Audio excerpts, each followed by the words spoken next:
নমস্কাৰ বন্ধু বান্ধৱীসকল, আজি আমাৰ কমাৰগাঁও উচ্চতৰ মাধ্যমিক বিদ্যালয়ত আজি প্ৰাক্তন ছাত্ৰই গ্ৰীষ্মকালীন পাঠদান দিয়া হৈছে। আজিৰ পৰা প্ৰথম গ্ৰীষ্মকালীন পাঠদান অনুষ্ঠানৰ যি কাৰ্যসূচী শুভাৰম্ভ হৈছে, সেয়ে আপোনালোকক দেখুৱাব আহিছোঁ।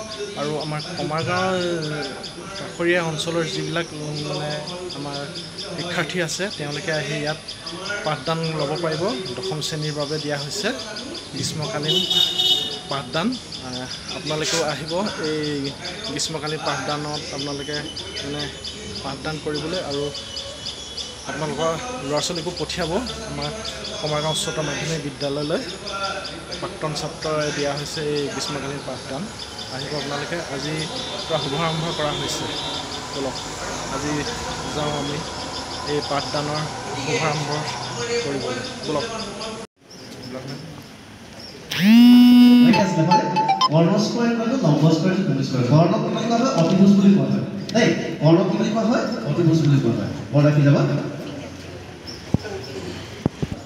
কেইটামান আমি অনুপাত পাম, বুজি পাইছানে? ত্ৰিগোণমিতি কেইটামান 6টা অনুপাত পাম। সেইকেইটা কি কি হয় মই কৈ দিছোঁ তোমালোকক। Sine theta, cos theta, tan theta, এনেকৈ আমি কেইটামান অনুপাত পাম। সেই অনুপাতকেইটা মই তোমালোকক লিখি দিছোঁ। তোমালোকে বহি উলিয়াই ল'বা, লিখি যাবা, আৰু যদি বুজি নোপোৱা মোক একদম পোনপটীয়াকৈ সুধিবা দেই।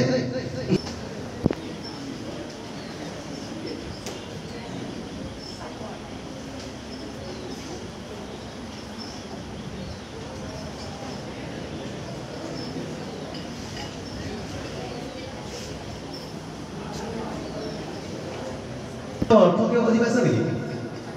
কিবা অৰ্থ আছেনে বাৰু? চালক ভোকতে লঘু, কিবা অৰ্থ আছে নেকি ইয়াত?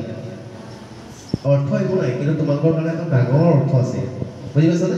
মই এটা জাষ্ট তোমালোকৰ কাৰণে মনত ৰাখিবৰ কাৰণে এটা লাইন লিখিছোঁ, চালক ভোকতে লঘু, হয়নে?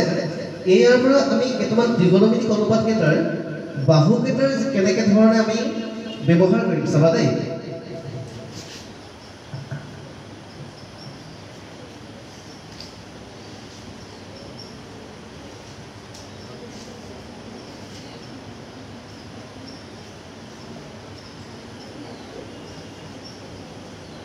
এই চাহটো দেখিছানে? ইয়াত আমি ত্ৰিগোণমিতিক অনুপাত কেইটামান পাম, সাইন, কস, আৰু এটা পাম টেন। সাইনৰ উল্টাটো হৈছে কচেক, কচৰ উল্টাটো চেক, টেনৰ উল্টাটো কি পাবা? কট। বুজি পালানে? কেইটামান 6টা অনুপাত পাইছোঁ এতিয়ালৈকে, সাইন, কস, টেন, কচেক, চেক, কট। বুজি পালা? এই সাইনৰ উল্টাটো হৈছে কচেক, সাইনৰ উলুটাটো হৈছে কচেক, কচৰ উলুটাটো হৈছে চেক, আৰু টেনৰ উলুটাটো হৈছে কট। মই যে এই লাইনটো লিখিছোঁ, এই লাইনটোৰ পৰা কেইটামান বস্তু, এইকেইটা কি আমি ধুনীয়াকৈ গোটেই বস্তুটো বুজি পাই যাম চাবা দেই। আৰু এটা কথা মনত ৰাখিবা, এই 90 ডিগ্ৰী কোণৰ সন্মুখৰ কোণ আমি থিতা হিচাপত লৈছোঁ। বাৰে বাৰে কৈছোঁ মই, 90 ডিগ্ৰী কোণৰ যিটো সন্মুখৰ কোণ, সেই কোণটো আমি কি বুলি ল'ম? থিতা। কি বুলি ল'ম? থিতা। মনত ৰাখি যাবা। সেইটো আমি 90 ডিগ্ৰী কোণৰ সন্মুখৰ থিতা ল'ব পাৰা, এলফা বিটা ধৰি ল'ব পাৰা, যিকোনো কথা নাই, আমি থিতা হিচাপত লৈছোঁ। সেইকাৰণে এইটো লিখিছোঁ সাইন থিতা, এইটো কস থিতা, এইটো টেন থিতা, এইটো কট থিতা, চেক থিতা, কচেক থিতা। বুজি পাইছা? ঠিক আছে? এই চাহটোৱে বুজাইছে সাইন থিতা। কি বুজাইছে? Sine theta. বুজি পালানে? এই চাহটোৱে বুজাইছে কি? Sine theta. Sine theta. Okay? এই লটো বুজাইছে লম্ব, এই লটো বুজাইছে কি বুজাইছে? লম্ব। আৰু এই কটো বুজাইছে কৰ্ণ। অনুপাত হয় নে নহয়? লম্ব বাই কৰ্ণ। বুজি পালা নাই? সাইন থিতা, এই চাহটো বুজাইছে, এইটো এটা সৰু কনচেপ্ট, এইটো মনত ৰাখিব। এইটো এনেকুৱা তোমালোকৰ কিতাপত নাই, এইটো মনত ৰাখিবৰ কাৰণে দিছোঁ। উপসভাপতি আৰু অধ্যক্ষ ডাঙৰীয়া, লগতে আমাৰ মাজত উপস্থিত সন্মানীয় শিক্ষকসকল, শিক্ষয়িত্ৰীসকল, আৰু লগতে মোৰ মৰমৰ বন্ধু বান্ধৱীসকল, আজি এই গণিতৰ বিষয় ক্লাছ হৈ আছে, আমাৰ দেৱপ্ৰসাদে কৰি আছে। গণিতৰ বিষয়ত ক্লাছ দেৱপ্ৰসাদে কৰি আছে। কি ক্লাছ হ'ব? এতিয়া গণিতৰ ক্লাছ হ'ব। মই এই ত্ৰিকোণমিতি পাঠটো মানে ক'বলৈ মন কৰিছোঁ। কি ত্ৰিকোণমিতি পৰিচয় এইটো আমাৰ প্ৰথম এইটো মানে ক্লাছ 10মান শ্ৰেণীৰ কাৰণে এইটো চাইটো প্ৰথম মানে নতুনকৈ পাওঁ মানে ত্ৰিকোণমিতি বস্তু সেইকাৰণে মানে এইটো কথা কনচেপ্ট দিব বিচাৰিছোঁ তুমিতো আমাৰ ইয়াৰ প্ৰাক্তন ছাত্ৰী হয় ঠিক আছে থেংক ইউ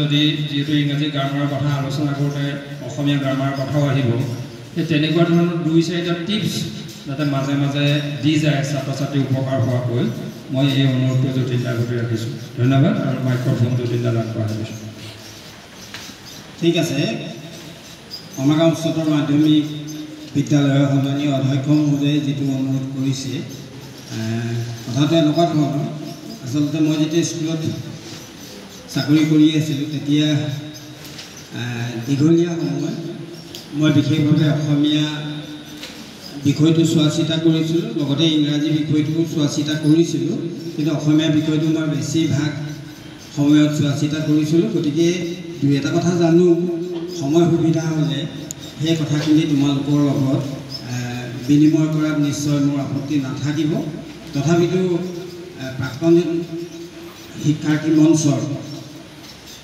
উদ্যোগত যি পাঠদান আৰম্ভ হৈছে এই পাঠদানত 4টা মূল বিষয়ৰ কথা ইতিমধ্যে তোমালোকক অৱগত হয়তো কৰিছে গণিত বিজ্ঞান ইংৰাজী আৰু সমাজ বিজ্ঞান এই 4টা বিষয়ৰ মূলত ইয়াত পাঠদান হ'ব বা আলোচনা হ'ব গতিকে আমি সেই সিদ্ধান্তৰ ভিতৰতে থাকি সুযোগ পালে সুবিধা পালে আমি অসমীয়া বিষয়টোৰ লগতো 2-এটা কথা বতৰা পাতিম গতিকে আজি যেহেতু ইংৰাজী বিষয়টোৰ ধন্যবাদ জ্ঞাপন কৰিছোঁ আপোনালোকে এই খেতিৰ সময়তো অত্যন্ত ব্যস্ততাৰ মাজত আহি আমাক উৎসাহ জনোৱাৰ বাবে আমি ধন্যবাদ জ্ঞাপন কৰিছোঁ আৰু পুনৰবাৰ ছাত্ৰ ছাত্ৰীসকলক আমি অনুৰোধ জনাইছোঁ নতুন শিক্ষানীতিৰ আধাৰত প্ৰাক্তন শিক্ষাৰ্থী মঞ্চই আপোনাসৱক শ্ৰদ্ধাৰ সভাপতি মহোদয়ে ক'বৰ দৰে খুঁটি নাটি দেখুৱাই দিবৰ বাবে এই পাঠদানসমূহ কৰা হৈছে আৰু যিমান তোমালোকৰ সন্মুখত যিমান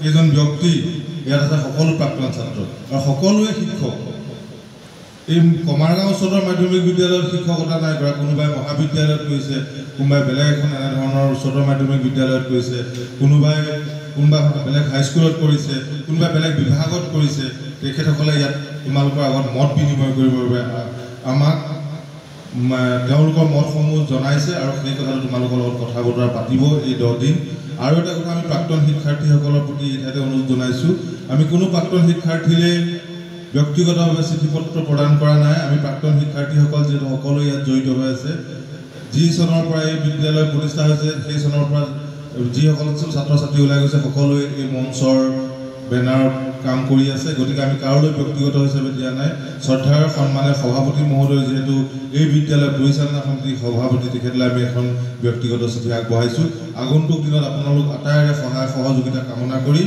আটাইৰে দিহা পৰামৰ্শ কামনা কৰিছোঁ লগতে এটা কথা আজিয়ে জনাইছোঁ অহা কেইদিন আৰু বেলেগ বেলেগ শিক্ষক তোমালোকৰ সন্মুখলৈ আহিব মহাবিদ্যালয়ৰ কিছু শিক্ষকো তোমালোকৰ মাজলৈ আহিব পাঠদান কৰিবৰ বাবে নহয় কিছু আলাপ আলোচনা কৰিবৰ বাবে আহিব শেষৰ ফালে এই পাঠদানৰ শেষৰ ফালে কেইজনমান মহাবিদ্যালয়ৰ অধ্যাপক আহিব আমি আজিয়ে জনাই থৈছোঁ আৰু অনুষ্ঠানৰ শেষত অকণমান আমি ভাল ধৰণৰ চিন্তা চৰ্চা কৰিছোঁ আজিয়ে কৈছোঁ যাতে কাইলৈৰ পৰা কোনো নহাকৈ নাথাকে আৰু 9 বজাৰ পৰা আমাৰ পাঠদান আৰম্ভ হ'ব 9 বাজি 10 মিনিট বা 9 বাজি 15 মিনিট নহয় 9 বজাতে আমাৰ আৰম্ভ হ'ব যেনেধৰণে বিদ্যালয় আৰম্ভ হয় ইয়াৰ প্ৰথম কাৰ্যসূচী বিজ্ঞানৰ পাঠদান ইতিমধ্যে শ্ৰীযুতা কৰিশ্মা শইকীয়াই কৰিলে ইয়াৰ পিছতে আমাৰ মাজত উপস্থিত আছে অংক আপোনালোকৰ আগত আজি গণিত বিষয়টো পাঠদান কৰিব আমাৰ অতি মৰমৰ দেৱপ্ৰসাদ ৰাজবংশী ডাঙৰীয়া তেখেতক সন্মুখ ভাগলৈ আহিবলৈ অনুৰোধ জনাইছোঁ তেখেতক আমাৰ তৰফৰ পৰা শিক্ষাৰ্থী মঞ্চৰ তৰফৰ পৰা এটি কলমে সম্ভাষণ জনাব প্ৰাক্তন শিক্ষাৰ্থী তথা আগন্তুক দিনত আপোনালোকৰ সন্মুখত পাঠদান কাৰ্যসূচীত অংশ ল'বলগীয়া বীৰেন্দ্ৰ বৰদেৱক তেখেতক এটি কলমে সম্ভাষণ জনাবলৈ অনুৰোধ জনাইছোঁ